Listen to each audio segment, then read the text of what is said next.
Vamos a sumergirnos en una historia, una de esas que te atrapan. Piensen en un mundo donde la fuerza bruta lo es todo, y la magia, bueno, la magia se ve como una enfermedad.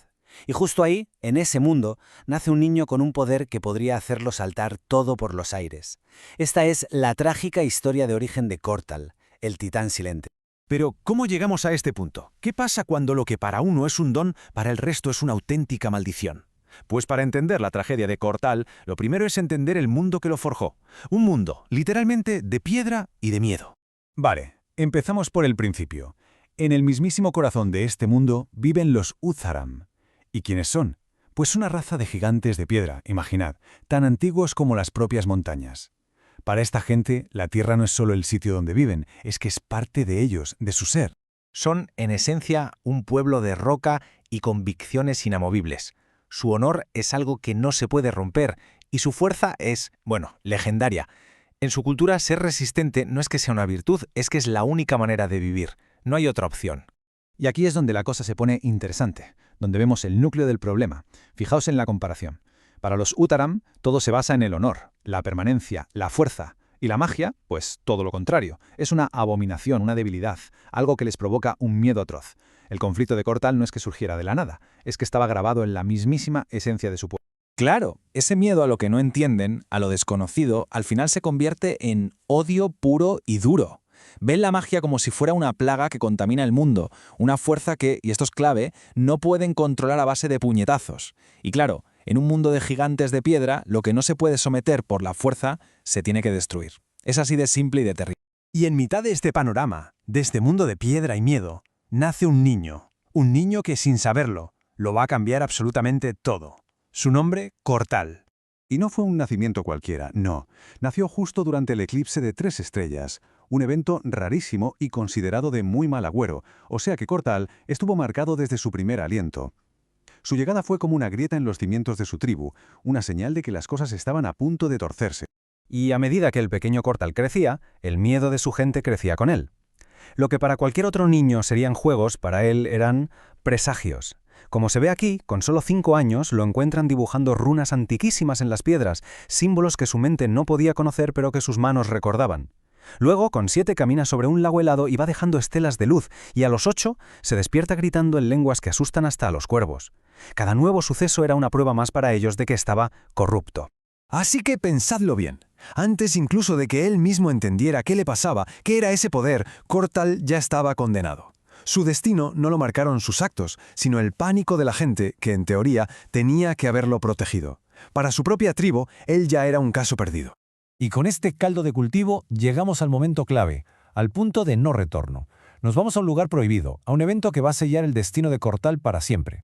Resulta que una especie de llamada, una fuerza irresistible, lo arrastra hasta la caverna de los ecos. Un lugar sagrado, sí, pero también prohibidísimo. Él no sabe por qué, pero siente que tiene que ir. Y claro, dentro había algo muy antiguo esperándole. Y justo en el corazón de esa caverna se encuentra con esto, el corazón de piedra viva, un cristal de obsidiana que late con luz propia, lleno de poder puro. No era una simple roca, no, era la llave que iba a desatar por fin toda la tormenta que llevaba dentro. El momento en el que su poder y su destino iban a chocar. En el momento en que lo toca, se desata el caos, un auténtico cataclismo. Durante 7 días y 7 noches, la caverna entera brilla con la fuerza de una estrella recién nacida. Una luz que se podía ver a kilómetros a la redonda. El mundo tembló, literalmente. Y cada gigante de la tribu sintió esa sacudida de poder puro y salvaje en lo más profundo de sus huesos de piedra. Y cuando la luz por fin se apagó, el silencio que quedó fue casi peor que la explosión de poder. Daba más miedo. Los ancianos de la tribu entraron en la caverna, muertos de miedo, sin saber qué se iban a encontrar. Y creedme, lo que vieron superó sus peores pesadillas. Porque allí ya no estaba el niño que conocían. En su lugar había una figura levitando en el centro de la cueva. Y no hablaba con su propia voz. Era un coro de ecos ancestrales hablando a través de él. En ese instante, todo el miedo de la tribu se hizo real, se materializó delante de ellos. Y su veredicto fue inmediato y brutal. La abominación era real y estaba allí mismo. Pero atención, porque no se conformaron con matarlo. Eso habría sido demasiado fácil. Querían borrarlo de la existencia. Y para eso llevaron a cabo el ritual del destierro, que era básicamente una ceremonia de aniquilación total. Primero lo declararon impuro, expulsándolo de la tribu y de su propia historia. Después le grabaron en la piel runas del silencio para intentar apagar su poder. Lo encadenaron con hueso y bronce, materiales que se supone que anulan la magia. Y el golpe de gracia lo arrojaron a Carnor, un abismo del que, en teoría, nadie vuelve. Una sola palabra: olvido. Esa fue la última palabra que escuchó de su pueblo. Su juicio final, su epitafio. La palabra que debía sellar su destino para siempre. Pero, y aquí viene lo bueno, en esa oscuridad infinita del abismo, donde se suponía que toda esperanza moría, ocurrió algo increíble. Cortal no se estrelló, no murió, cayó de pie. Y ahí abajo, en esa oscuridad total, lejos del miedo y del juicio de su gente, fue donde de verdad despertó, su verdadero poder por fin desatado. Y la historia de Cortal nos deja con una pregunta flotando en el aire. Cuando una sociedad, por puro miedo, expulsa lo que podría ser su mayor poder, ¿está sellando su propio final o está desatando algo mucho más grande y terrible sobre el mundo? Porque lo que para los Sutaram era una maldición, para otros podría ser una salvación, y la leyenda de Cortal, el titán de la llama silente, no ha hecho más que empezar. Muy buenas. Hoy vamos a meternos de lleno en la historia de Cortal. Una historia sobre un ser que nació con un poder tan, pero tan inmenso que su propio mundo lo rechazó, lo temió y al final lo condenó al olvido. Pero claro, su destino no era el silencio, era convertirse en una fuerza absolutamente imparable. Y es que después de que lo arrojaran a un abismo sin fondo para básicamente borrarlo del mapa, algo empezó a cambiar.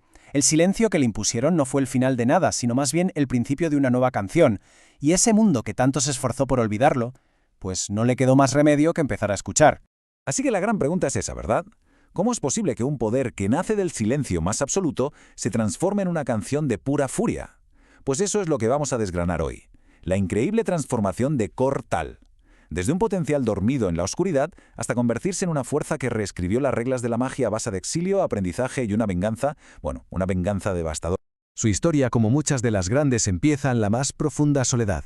Desterrado por su propia gente que no entendía la magia que corría por sus venas, Cortal es arrojado a un lugar del que se supone que nadie regresa, un lugar diseñado para que el mundo se olvide de ti. Pero ojo, Carnor no era un simple agujero en el suelo. Las leyendas decían que era una especie de vertedero de los dioses, un lugar con un silencio tan denso que se tragaba hasta la luz. No, no era una tumba. Era un crisol, el sitio perfecto para forjar la voluntad de Cortal hasta llevarla al límite. Y claro, Cortal no se limitó a esperar el final, que va, en esa oscuridad, el propio abismo empezó a hablarle, a mostrarle visiones de magia primigenia. Con sus propias manos, empezó a tallar runas en la roca, aprendiendo a domar su poder. Incluso se enfrentó a una conciencia ancestral que estaba atrapada allí, Ulkarn, y en lugar de someterse, la desafió, y en el proceso resquebrajó su propia prisión. Y de esas grietas, de su celda rota, cayó una reliquia, el fragmento de Pulsar.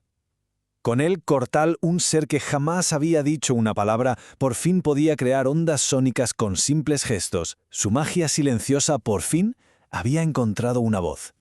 Tras años y años en el abismo, Cortal por fin sale a la superficie. Es un coloso cubierto de runas que brillan, un ser de poder en estado puro. Pero el mundo de arriba, bueno, digamos que tenía otras jaulas preparadas para él. Su regreso es espectacular, sí, pero dura un suspiro. Es capturado por los cazadores de tramas, unos esclavistas que se especializan en neutralizar a seres mágicos, y no lo vencen con fuerza, sino con una red de plata negra que simplemente apaga su poder al instante. Imaginaos la escena. Metido en una caravana de jaulas, rodeado de pura desesperación, Cortal se ve completamente indefenso. Las runas de su piel, que antes eran faros de poder, ahora están muertas, osturas. La sal de los barrotes anula cualquier intento de magia. Es, sin duda, su punto más bajo, despojado de todo. Pero es justo aquí, en la oscuridad más absoluta, donde va a encontrar una nueva luz, donde va a conocer a alguien que le enseñará una forma de poder que ni se imaginaba, una magia que no nace del estruendo, sino del pulso silencioso que hay entre las notas. En la jaula de al lado está Ler, un anciano cuya magia no es una explosión, sino una danza de frecuencias y ritmos. Si Cortal es la fuerza de una avalancha, Ler es la pequeña vibración que la provoca. Son dos polos opuestos, destinados a encontrarse y a convertirse en maestro y alumno en el sitio más improbable del mundo. Y lo que Lair le enseña es increíble. Le enseña a escuchar de una forma completamente nueva. La jaula se convierte en un instrumento, las cadenas en un metrónomo. Cortal aprende a sentir los pensamientos de sus captores en el ritmo de sus pisadas y, lo más importante, a canalizar su poder en la pausa, en el silencio. Lair le está confiando su mayor secreto, la melodía rota. Y hay una prisa terrible en todo esto, porque Lair se está muriendo. Un antiguo pacto le está consumiendo la vida. Cada lección, cada ritmo que comparten es un trocito de su alma que le está entregando a Cortal antes de desaparecer para siempre. Las lecciones ya están aprendidas, el legado se ha transmitido. Pero es una tragedia, una a punto de ocurrir, lo que convertirá todo ese conocimiento en un arma de aniquilación total. Khal Rukh, el jefe de los cazadores de tramas, harto de la musiquita del anciano, decide que ya está bien y va a ejecutarlo. Y no es solo un asesinato, es una declaración de intenciones. Quiere dejar claro que cualquier esperanza, cualquier melodía en la oscuridad será aplastada. La daga que usa no busca solo matar el cuerpo, sino sellar la música en su corazón. Lier no grita. Su último aliento es un compás final que se pierde en el aire. Y con ese último suspiro, el mundo de Cortal se hace añicos. En ese preciso instante, algo dentro de Cortal no se rompe, sino que explota. El silencio que viene después de la muerte de Laigir es tan absoluto que duele. Y es en ese vacío donde escucha una nota imposible, el último latido de su maestro, resonando dentro de él. Y esa nota lo desata. Las lecciones de Langer ya no son teoría. La melodía rota que ha heredado no ha muerto con él, ni mucho menos, se ha transformado. Ahora es la banda sonora de una furia que no se puede contener. La jaula de Cortal revienta hacia afuera, y cada paso que da es el latido de un tambor de guerra. El gigante silencioso, el prisionero impotente, ha desaparecido. En su lugar, lo que emerge es una fuerza de la naturaleza que usa el ritmo como si fuera un arma de precisión letal. La masacre es metódica, casi musical. Un simple pulso con los dedos y los huesos de un captor se doblan en ángulos imposibles. Una vibración en el suelo y las flechas enemigas se deshacen en el aire. Y a Khal Rukh, al asesino de su maestro, le reserva un final especial. Un único acorde que lo hace implosionar desde dentro, sin dejar nada más que ceniza. Cuando todo termina, la túnica mágica del tirano no arde, flota en el aire y se ciñe al cuerpo de Cortal como si lo reconociera como su nuevo dueño. Es un símbolo perfecto. El poder de su opresor ahora sirve para amplificar la misma magia que intentó silenciar. Su pena no la expresa con lágrimas, sino con magia. Construye una tumba para Lair con piedras que vibran, que cantan una canción silenciosa con el viento. Es un homenaje solemne y una demostración de su control absoluto sobre el poder que su maestro le dejó.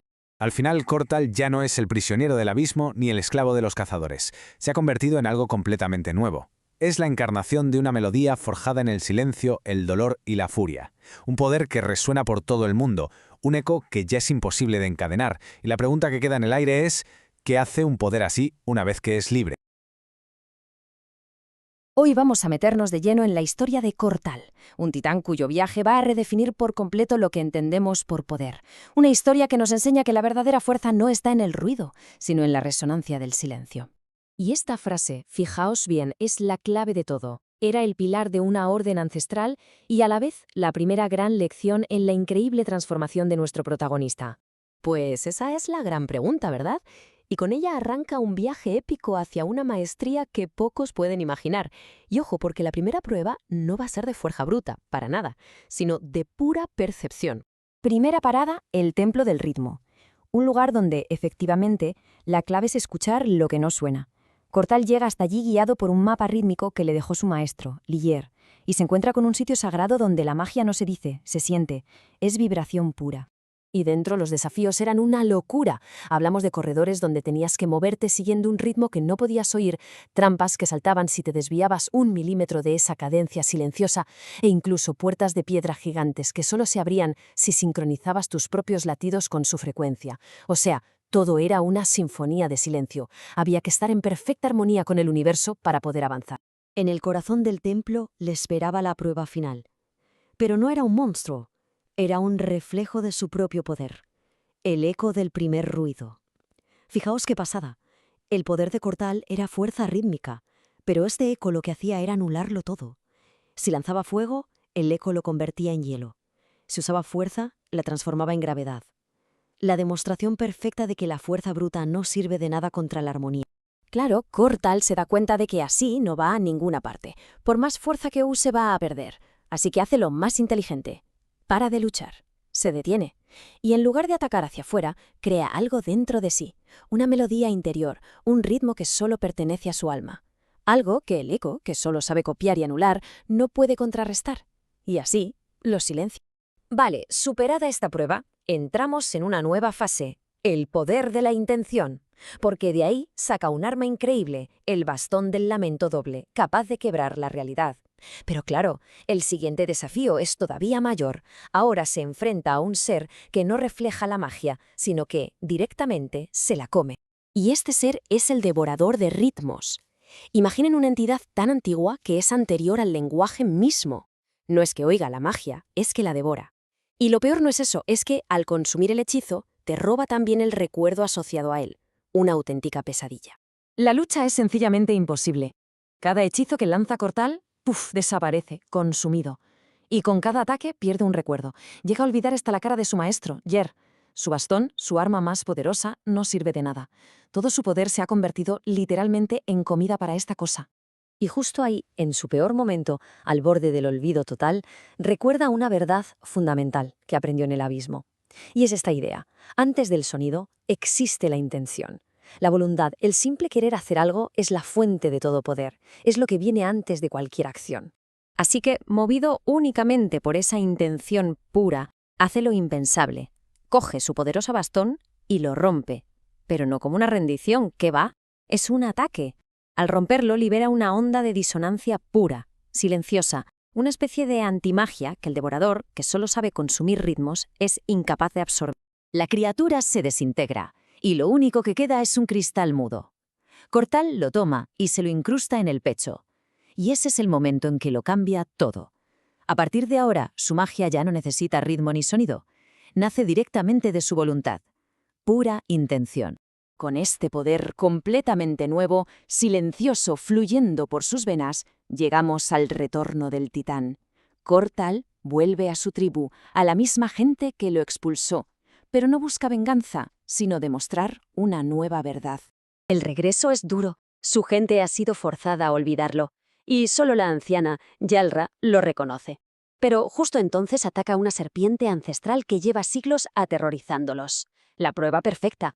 Cortal, usando su nueva magia, disuelve a la bestia sin emitir un solo sonido. La tribu, alucinada, por fin lo acepta de nuevo. Y es ahí cuando él rompe su silencio para pronunciar el nombre de su maestro. Yar. Un momento brutal. Pero claro, una hazaña así no pasa desapercibida. Su fama atrae la atención de quienes no debería, el cónclave de Ebrin Zal. Pensemos en ellos como los magos más dogmáticos y cuadriculados que hay. Para ellos, la magia de Cortal, basada en la intuición y la voluntad, sin fórmulas ni rituales, es una herejía, una amenaza directa a su orden. Lo someten a un juicio. Pero Cortal ni se molesta en defenderse con palabras. Mientras le lanzan sus hechizos complejos y ruidosos, él simplemente los anula con su voluntad silenciosa. Y cuando se cansan, suelta esta frase que lo cambia todo, que destroza sus dogmas. No es vacío, es el ritmo de la verdad. Y esto nos lleva directos a la batalla final, la batalla por la armonía. Porque esa revelación destroza la fe del cónclave, pero su líder, el gran maestro Therion, en lugar de aceptarlo, se obsesiona. Se corrompe hasta el punto de querer silenciar el mundo por completo. Y mientras Cortal se acerca a la fortaleza de Therion, le asalta una duda terrible. Se pregunta si su propio poder, esa capacidad de imponer el silencio, no es al final otra forma de tiranía, igual que la que Therion quiere imponer. La batalla final no es un choque de explosiones y hechizos. Es algo mucho más profundo, un conflicto de esencias. Therion utiliza el vacío, un silencio caótico que busca aniquilarlo todo. Cortal, en cambio, responde con armonía, con la resonancia tranquila de la verdad y de la propia vida. La victoria de Cortal es absoluta. Pero no es una victoria de destrucción. No mata a Therion. Simplemente le impone la armonía del universo, una verdad tan aplastante que el espíritu del mago corrupto se quiebra. Queda reducido a una cáscara rota, silenciosa, incapaz de comprender. Tras restaurar el equilibrio, Cortal no busca ni gloria ni reconocimiento. Ha alcanzado el poder definitivo y simplemente se marcha. Deja atrás el conflicto. Y aquí empieza su viaje final, el aprendizaje de la contención. Se va a la cima de una montaña solitaria, a una vida de contemplación en silencio. Su leyenda se convierte en un susurro en el viento, el latido silencioso que, desde la distancia, mantiene el equilibrio del mundo. Y su lección final, la que le da a un viajero perdido muchos años después, se convierte en su verdadero legado. Un recordatorio eterno de que la verdadera fuerza no reside en el poder que se puede desatar, sino en la profunda sabiduría de saber cuándo contenerse.